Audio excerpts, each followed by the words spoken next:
barulah you buka waist you tu. Angkatlah tinggi sikit, I tak nampak. Sorry lah, lahan sikit ya.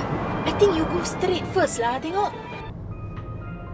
哎呦，呢啲人做咩揸車咁慢呢？你梗係搞緊手機啊，阻住地頭轉。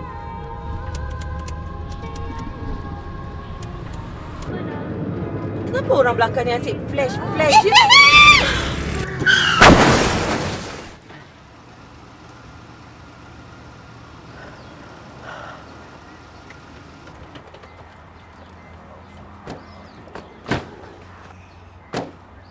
Woi, orang buta kah? Hah? Kau nak tengok orang jalan kah? Hah? Ay, Hagan, you tiba-tiba keluar, kereta belakang follow rapat, mana saya nampak? Mana lah, lu jalan slow sangat. Kalau saya jalan slow pun, kenapa you ikut rapat? 鬧佢啦！呢啲人梗係一路揸車去睇手機噶啦。Aunty, you tak tahu cakap Melayu meh? Kalau mau gaduh, tepi sikit lah. Papa punya jalan lah. Okey. Sekarang, macam mana settle? Kita report polis lah. Macam mana dengan saya? Siapa mau bayar untuk saya? Ya bayar. Dia salah, mesti ya bayar. Uncle, you yang langgar, you lah bayar. Lu gila kah? Lu main telefon, suka black. Saya mesti langgar lah. You jangan suka tuduh-tuduh saya. You ada bukti ke? Saya main handphone. You langgar, you bayar. Oi! Lu record apa? Stop record. Don't touch my car. Apa pasal ni? Apa pasal kadang-kadang? Lu siapa? Kita luar biasa, lu jangan campur Uncle, ini accident. Saya sudah nampak. You yang salah. You follow terlalu rapat mah. Lu biar kawan ah?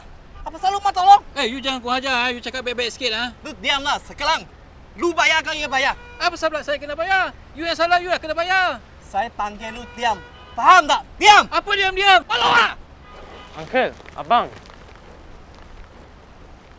Boleh tolong alihkan kereta ke tepi tak?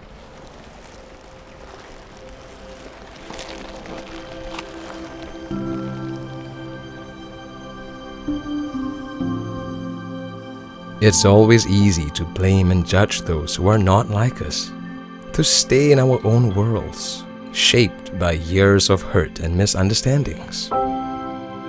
Sometimes, all it takes to open our eyes is to look beyond ourselves and learn more about each other. Because when we stop fighting with one another and start fighting for one another, that's when true progress happens.